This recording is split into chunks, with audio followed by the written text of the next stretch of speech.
Hello friend, welcome back to the my channel. So आप लोगों का सीडीपीओ का जो है एडमिट कार्ड को रिलीज कर दिया गया है, तो आप लोग अपना अपना एडमिट कार्ड डाउनलोड कर लें और सेंटर को देख लें। बाकी दोस्तों हम लोग जो है झारखंड जीके के इंपॉर्टेंट क्वेश्चन को डिस्कस कर रहे थे, जो आपके आगामी जेपीसी सीडीपीओ, जेएसएससी सीजीएल या झारखंड के अन्य एग्जाम जिसमें झारखंड का जीके पूछा जाता है उसके लिए ये इंपॉर्टेंट है। ये आज हम लोगों का 20वां क्लास होगा। इससे पहले हम लोग 19 क्लास को कंप्लीट कर चुके हैं। एंड दोस्तों अगर ये कंटेंट आपके लिए हेल्पफुल है और ये कंटेंट से आपको हेल्प मिल रहा हो तो वीडियो पर एक लाइक और एक कमेंट जरूर करें। वीडियो को ज़्यादा से ज़्यादा अपने दोस्तों को साथ शेयर करें और जो लोग चैनल पर नए आ रहे हैं चैनल को सब्सक्राइब करना ना भूलें। बाकी दोस्तों इसके पीडीएफ के लिए आप मेरे टेलीग्राम चैनल से जुड़ सकते हैं, जिसका जो लिंक है वो डिस्क्रिप्शन में दिया हुआ है। ये सारे पीडीएफ मेरे टेलीग्राम में डाला हुआ है, तो वहाँ से भी आप अपना प्रैक्टिस कर सकते हैं।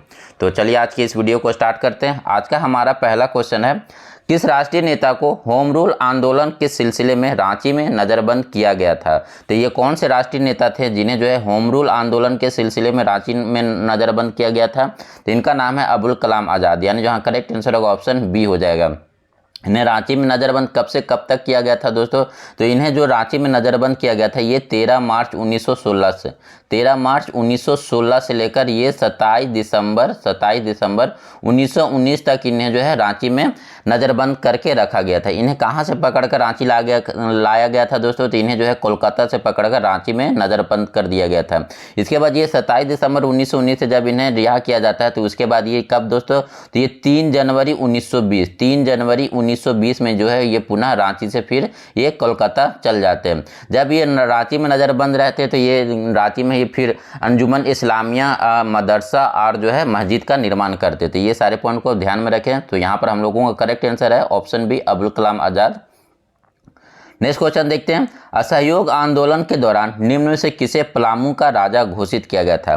तो असहयोग आंदोलन के दौरान पलामू का राजा किसे घोषित किया गया था? तो ये धनी सिंह खरवार है, यानी जो करेक्ट आंसर होगा ऑप्शन डी हो जाएगा। आप लोगों को पता है दोस्तों कि असहयोग आंदोलन जो है झारखंड में कब स्टार्ट होता है? तो असहयोग आंदोलन का जो प्रचार प्रसार होता है झारखंड में 1920 से ही होता है।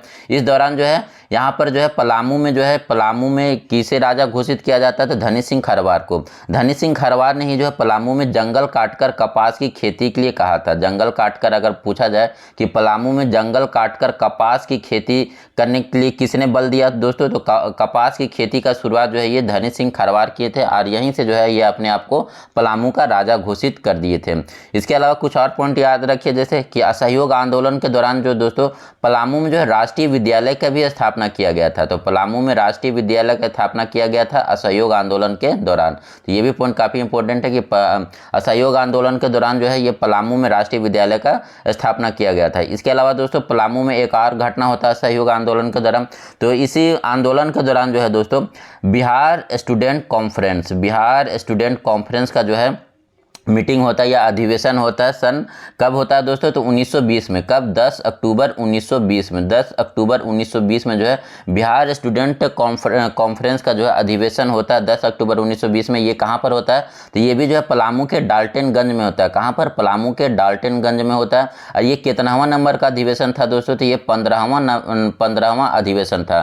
तो इस पॉइंट को भी ध्यान में रखें कि बिहार स्टूडेंट कॉन्फ्रेंस का 15वां अधिवेशन 10 अक्टूबर 1920 को पलामू के डाल्टनगंज में होते हैं। जिसके अध्यक्ष कौन होते हैं दोस्तों? तो जिसके अध्यक्ष होते हैं सीएफ एंड्रूज इसके जो है अध्यक्ष होते हैं। तो इस पॉइंट को भी आप ध्यान में रखें। चलिए तो नेक्स्ट क्वेश्चन को देखते हैं। यहाँ पर हम लोगों का करेक्ट आंसर क्या हो जाएगा? पलामू का राजा किसे घोषित किया गया था? तो धनी सिंह खरवार को। नेक्स्ट क्वेश्चन है हमारा, झारखंड में जो है सिंगल यूज पॉलीथीन पर जो है प्रतिबंध कब से लगाया गया था? तो झारखंड में दोस्तों सिंगल यूज पॉलीथीन पर जो प्रतिबंध है ये 15 नवंबर 2022 से, यानी जो करेक्ट आंसर होगा ऑप्शन सी हो जाएगा। नेक्स्ट क्वेश्चन देखते हैं, झारखंड बजट 2022-23 के अनुसार बजट का सर्वाधिक अनुपात किस क्षेत्र में खर्च करने की योजना है? तो झारखंड बजट 2022-23 के अनुसार बजट का जो सर्वाधिक अनुपात है ये शिक्षा के क्षेत्र में खर्च किया जाएगा, यानी जो करेक्ट आंसर होगा ऑप्शन डी हो जाएगा।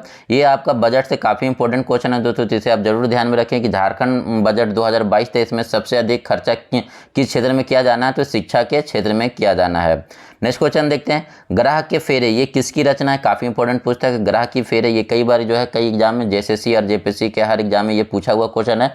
ग्रह का फेरे ये किसकी रचना है? तो ये जो है दोस्तों अनंत सहाय अखौरी, यानी जो है करेक्ट आंसर होगा ऑप्शन ए हो जाएगा। अनंत सहाय अखौरी की जो है ये ग्रह के फेरे रचना है। नेक्स्ट क्वेश्चन देखते हैं, द्रोणाचार्य पुरस्कार से सम्मानित पूर्णिमा महतो का संबंध किस खेल के प्रशिक्षक हैं? तो ये द्रोणाचार्य से पुरस्कृत जो है ये पूर्णिमा महतो ये किस खेल के प्रशिक्षक है दोस्तों? तो ये जो है आपकी तीरंदाजी की प्रशिक्षक या ट्रेनर है, यानी जो करेक्ट आंसर होगा ऑप्शन सी हो जाएगा।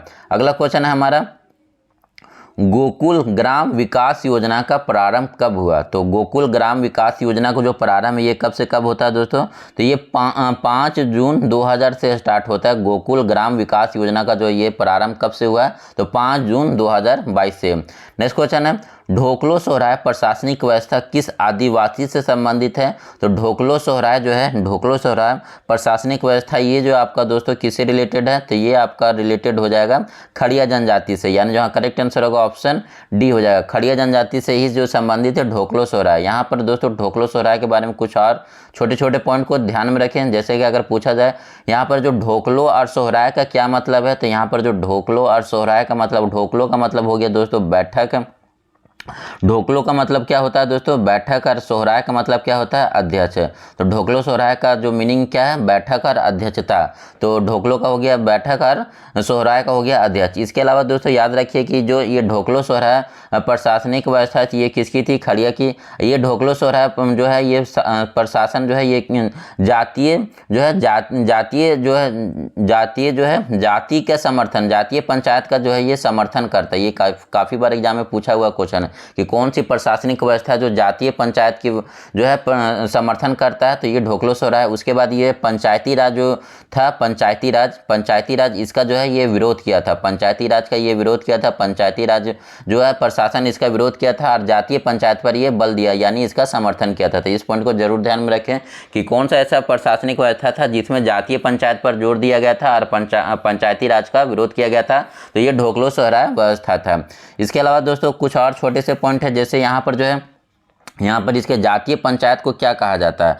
ढोकलो सोहराय में जो जातीय पंचायत है उसे क्या कहा जाता है? तो इसे दोस्तों इसे धीरा कहा जाता है। धीरा क्या है? तो ये जातीय पंचायत है। ढोकलो सोहराय में जो है जातीय पंचायत को क्या कहा जाता है?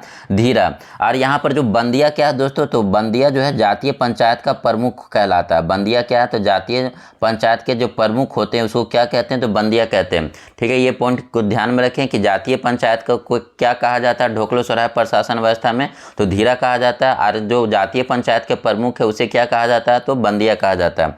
इसके अलावा दोस्तों यहाँ पर एक और छोटा सा पॉइंट याद रखिए, यहाँ पर जो गांव के ग्राम पंचायत को क्या कहा जाता है? गांव के ग्राम पंचायत को क्या कहा जाता है? तो गांव के ग्राम पंचायत को दोस्तों यहाँ पर छंदिया कहा जाता है। गाँव के ग्राम पंचायत को क्या कहा जाता है? छंदिया कहा जाता है। और इसके जो प्रमुख है उसे क्या कहा जाता है? तो गाँव के जो ग्राम पंचायत के जो हेड है उसे हम लोग कहते हैं प्रधान।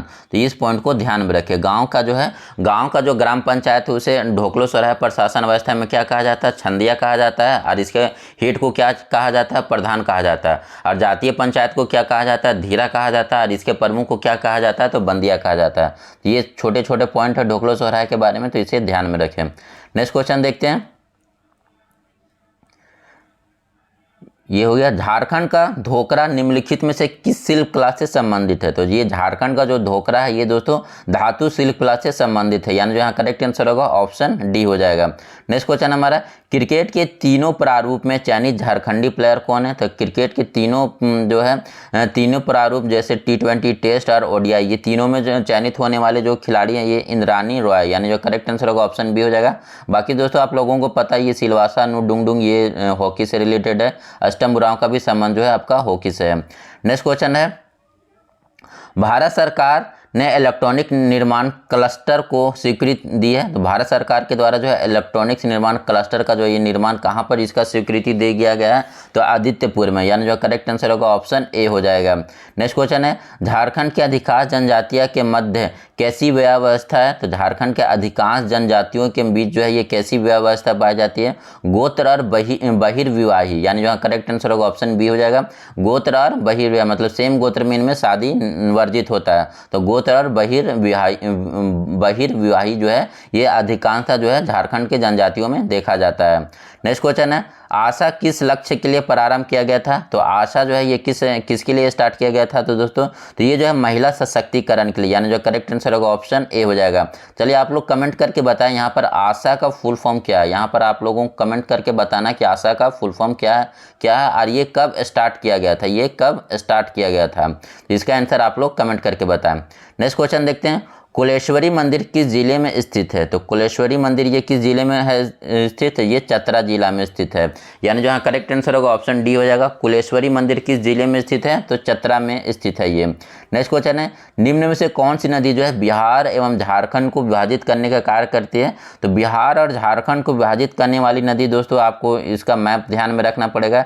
यहाँ से आपका सोन नदी आती है और यहाँ से ये गंगा नदी। तो बिहार और झारखंड को विभाजित करने वाली नदी आपका गंगा और सोन नदी। तो ये दोनों जो नदियां हैं बिहार और झारखंड को जो है विभाजित करती है, यानी जो करेक्ट आंसर होगा ऑप्शन ए हो जाएगा। नेक्स्ट क्वेश्चन देखते हैं, हजारीबाग का जतीन भागा निम्न में से किसे कहा जाता है? तो हजारीबाग का जतीन भागा किसे कहा जाता है दोस्तों? तो ये राम विनोद सिंह को, यानी जो करेक्ट आंसर होगा ऑप्शन सी हो जाएगा। ये काफ़ी इंपॉर्टेंट क्वेश्चन है दोस्तों, ये आपका जेसीसी का जो है प्रीवियस ईयर्स के एग्जाम में ये क्वेश्चन पूछा हुआ है। हजारीबाग का जतीन भागा किसे कहा जाता है? तो राम विनोद सिंह को। नेक्स्ट क्वेश्चन देखते हैं, पुरखा लड़ाके, ये पुस्तक के कुछ जैसे आपका पुरखा लड़ाके हो गया, किसका राज है? झारखंड अंतहीन समर गाथा, ये सारी पुस्तकें किसकी रचना है? तो ये सारी पुस्तकें दोस्तों वंदना टेटे की रचना है, यानी जो करेक्ट आंसर होगा ऑप्शन डी हो जाएगा। ये पुस्तकों का नाम याद रखिए, पुरखा लड़ाके हो गया, किसका राज है? झारखंड का अंतहीन समर गाथा। तो ये सारी पुस्तकें किसकी है? तो वंदना टेटे की। नेक्स्ट क्वेश्चन देखते हैं, झारखंड पंचायती राज अधिनियम कब अस्तित्व में आया? तो झारखंड पंचायती राज अधिनियम ये दोस्तों 2001 में अस्तित्व में आया। ये भी क्वेश्चन इंपॉर्टेंट है दोस्तों, ये आपका जेएसएससी और जेपीएससी ये सारे एग्जाम में जो है ये क्वेश्चन पूछा गया हुआ है। तो झारखंड पंचायती राज अधिनियम कब में अस्तित्व में आया? तो ये 2001 को आया। तो इसे आप जरूर ध्यान में रखिए, झारखंड पंचायती राज अधिनियम झारखंड में 2001 में अस्तित्व में आया। नेक्स्ट क्वेश्चन देखते हैं, उत्तरी कोयल जलाशय परियोजना का प्रारंभ किस पंचवर्षीय योजना के तहत हुआ? तो उत्तरी कोयल जलाशय परियोजना ये किस पंचवर्षीय योजना के तहत होता है दोस्तों? तो ये 5वीं, यानी जो करेक्ट आंसर होगा ऑप्शन डी हो जाएगा। ठीक है, अगर बात किया जाए ये किस जिला में दोस्तों? तो ये उत्तरी कोयल जलाशय जो है, उत्तरी कोयल जलाशय परियोजना ये किस जिला में है दोस्तों? तो ये पलामू में है। कहाँ पर? पलामू में। और किस पंचवर्षीय योजना के दौरान जो है ये स्टार्ट हुआ था? तो 5वीं पंचवर्षीय योजना के दौरान।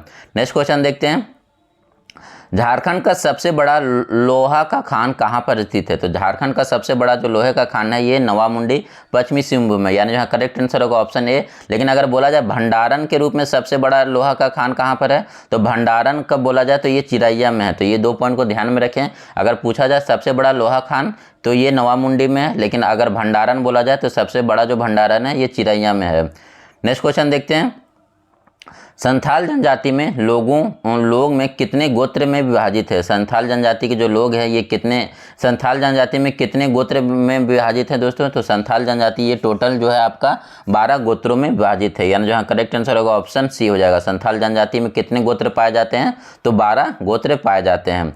नेक्स्ट क्वेश्चन देखते हैं, उरांव जनजाति में खाखा गात्र का प्रतीक चिन्ह क्या है? तो उरांव जनजाति में जो खाखा गोत्र है, ये खाखा गोत्र का प्रतीक चिन्ह क्या है? तो उरांव जनजाति में जो खाखा गोत्र है इसका प्रतीक चिन्ह कौवा है, यानी जो करेक्ट आंसर होगा ऑप्शन ए हो जाएगा। उरांव जनजाति में खाखा गोत्र की प्रतीक चिन्ह क्या है दोस्तों? तो ये कौवा है। तो आप लोगों को कुछ इंपॉर्टेंट, जैसे आपका मुंडा हो गया, उरांव हो गया और संथाल हो गया, तो इनके जो है गोत्र के बारे में अभी थोड़ा ध्यान में रखें, क्योंकि ये जो है आपका झारखंड के मेन जो है जनजाति में आते हैं, तो इनके बारे में जो है काफ़ी डीप रिसर्च किया हुआ है, तो इससे रिलेटेड क्वेश्चन आपका बन सकता है। तो इनके गोत्र के बारे में आप लोग ध्यान में जरूर रखें या पढ़ लें एक बार। नेक्स्ट क्वेश्चन देखते हैं, सोरैया पहाड़िया जनजाति के लोग कौन सी भाषा बोलते हैं? तो सोरैया पहाड़िया के जनजाति के लोग ये कौन सी भाषा बोलते हैं दोस्तों? तो मालतो, यानी जो करेक्ट आंसर होगा ऑप्शन बी हो जाएगा। ये भी क्वेश्चन दोस्तों आपका प्रीवियस ईयर्स के जेएसएससी एग्जाम और जेपीएससी एग्जाम ये दोनों में पूछा हुआ। सोरैया पहाड़िया जनजाति के लोग कौन सी भाषा बोलते हैं? तो मालतो भाषा बोलते हैं। नेक्स्ट क्वेश्चन देखते हैं, हैरो गीत कब गाया जाता है? तो हैरो गीत जो है दोस्तों ये धान की बुआई के समय, यानी जो करेक्ट आंसर होगा ऑप्शन ए हो जाएगा। हैरो गीत कब गाया जाता है? तो धान के बुआई के समय। और ये किस जनजाति से रिलेटेड है दोस्तों? तो हैरो गीत जो आपका ये किससे रिलेटेड है? तो हो जनजाति से। हैरो गीत किससे संबंधित है? तो हो जनजाति से। ठीक है। तो ये भी ध्यान में रखें कि हैरो गीत किस जनजाति से है, तो हो जनजाति, और ये किस समय गाया जाता है, तो धान की बुआई के समय। नेक्स्ट क्वेश्चन देखते हैं, आजसू का गठन कब हुआ? आजसू का गठन कब होता है दोस्तों? तो इसका गठन जो है 22 जून 1986 को होता है, यानी जहाँ करेक्ट आंसर होगा ऑप्शन सी हो जाएगा। आजसू का गठन जो है ये कब होता है? तो 22 जून 1986 को। इसके बारे में और कुछ छोटे छोटे पॉइंट को ध्यान में रखें, जैसे कि आपका जो है इसका जो निर्माण है, ये जो गठन है, ये इसके गठन में प्रमुख भूमिका कौन कौन निभाते हैं? तो निर्मल महतो, इनका नाम याद रखिए, निर्मल महतो और शिबू सोरेन।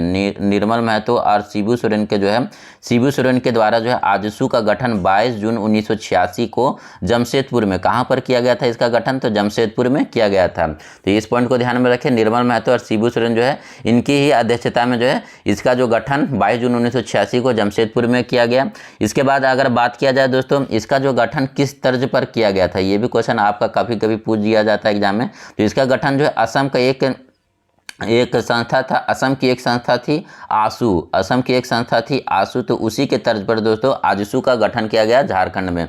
ठीक है। उसके अलावा दोस्तों यहाँ पर और कुछ पॉइंट याद रखिए, जैसे इसके अध्यक्ष, आजसू के पहले अध्यक्ष कौन बनते हैं? तो इसके जो पहले अध्यक्ष बनते हैं ये प्रभाकर तिर्की। कौन? प्रभाकर तिर्की जो है आजसू के पहले अध्यक्ष बनते हैं। और अगर बात किया जाए उपाध्यक्ष इसके कौन बनते हैं? तो उपाध्यक्ष जो है ये सूर्य सिंह बेसरा जो है इसके पहले उपाध्यक्ष बनते हैं। ठीक है, सूर्य सिंह बेसरा इसके पहले उपाध्यक्ष बनते हैं। सूर्य सिंह बेसरा के द्वारा ही जो है खून के बदले खून का नारा दिया गया था आजसू में। ठीक है, खून के बदले खून का नारा किसके द्वारा दिया गया था? तो खून के बदले खून का जो नारा है ये सूर्य सिंह बेसरा के द्वारा ही दिया गया था। इसके अलावा दोस्तों ये जो वर्ष 1900 ये तो पहले जब इसका गठन हुआ था तो ये झामुमो का एक सहायक के रूप में किया गया था, लेकिन जब ये झामुमो के साथ इसका कुछ अनबन होता है और ये जो है आजसू स्वयं को झामुमो से जो है 1987 में अलग कर लेता है। या अगर पूछा जाए आजसू जो है स्वयं को झामुमो यानी झारखंड मुक्ति मोर्चा से कब अलग करती है? तो 1987 को। उसके बाद वर्ष 1991 में जो है आजसू के सहयोगी के रूप में एक और पार्टी का गठन होता है जिसका नाम होता है Jharkhand People's Party. Jharkhand People's Party का गठन कब होता है? वर्ष 1991 में। और ये किसकी सहयोगी पार्टी थी? तो आजसू की सहयोगी पार्टी थी। आजसू पहले किसकी सहयोगी पार्टी थी? तो ये झारखंड मुक्ति मोर्चा का। झारखंड मुक्ति मोर्चा से ये कब अलग होती है? तो 1987 को होती है। तो ये सारे पॉइंट को आप ध्यान में रखें। नेक्स्ट क्वेश्चन देखते हैं हम लोग। बिहार विधानसभा में पहली बार पृथक झारखंड प्रस्ताव पारित हुआ था। तो बिहार विधानसभा में पहली बार पृथक झारखंड के लिए कब प्रस्ताव को पारित किया गया था? तो ये दोस्तों आपका 22 जुलाई 1997 को, यानी जहां करेक्ट आंसर होगा ऑप्शन बी हो जाएगा।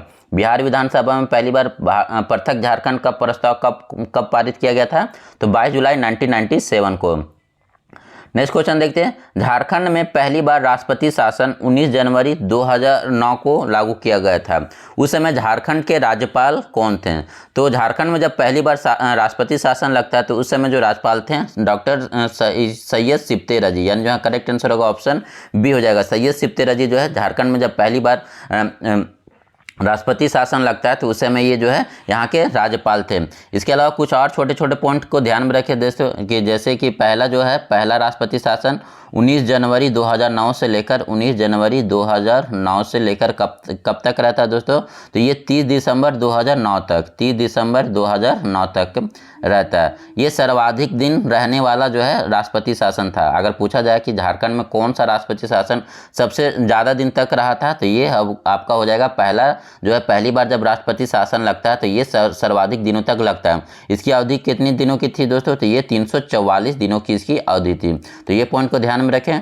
उसके अलावा दूसरी बार जो है राष्ट्रपति शासन कब लगता है? तो दूसरी बार जो है राष्ट्रपति शासन 1 जून 2010 को, 1 जून 2010 से लेकर जो है 1 जून 2010 से लेकर ये कब तक? 11 सितंबर 2010 तक, 11 सितंबर 2010 तक जो है दूसरी बार जो है राष्ट्रपति शासन लगता है। इस समय जो है आपके जो है कौन थे राष्ट्रपति? तो इस समय जो राष्ट्रपति थे ये फारूक थे, MOH फारूक जो है दूसरी बार के जो है राष्ट्रपति शासन लगने समय जो है राष्ट्रपति रहते हैं। नेक्स्ट क्वेश्चन है कि जो अगर पूछा जाए तीसरी बार राष्ट्रपति शासन कब लगता है? तो तीसरी बार जो राष्ट्रपति शासन लगता है ये 18 जनवरी 2013 से लेकर जो है ये 13 जुलाई 2013 तक लगता है, 13 जुलाई 2013 तक। और इस समय राष्ट्रपति कौन रहते हैं? तो इस समय जो राष्ट्रपति रहते हैं डॉक्टर सैयद अहमद। तीसरे समय कौन रहते हैं? डॉक्टर सैयद अहमद। तो ये तीनों जो है राष्ट्रपति शासन के बारे में हम जरूर ध्यान में रखें।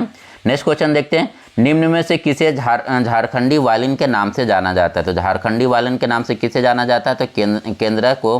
नेक्स्ट क्वेश्चन देखते हैं, किस वर्ष झारखंड में जमींदारी पुलिस की शुरुआत हुई थी? तो झारखंड में जो है जमींदारी पुलिस बल की शुरुआत कब की जाती है दोस्तों? तो ये सन 1809 ईस्वी में। ये किस विद्रोह के दौरान किया जाता है दोस्तों? तो ये चेरो विद्रोह के दौरान जो है झारखंड में ये जमींदारी पुलिस बल जो है लगाया जाता है चेरो विद्रोह को पूरी तरह से दबाने के लिए। चेरो विद्रोह कब से कब दोस्तों? तो चेरो विद्रोह ये 1770 से लेकर 1819 तक चलता है। चेरो विद्रोह के जो प्रमुख नेता कौन थे? तो चेरो विद्रोह के जो प्रमुख है जो है नेतृत्व करता है ये भूखन सिंह थे। तो यही भूखन सिंह का जो चेरो विद्रोह था इसे दबाने के लिए सन 1809 में जो है अंग्रेजों के द्वारा जमींदारी पुलिस बल की स्थापना की गई थी।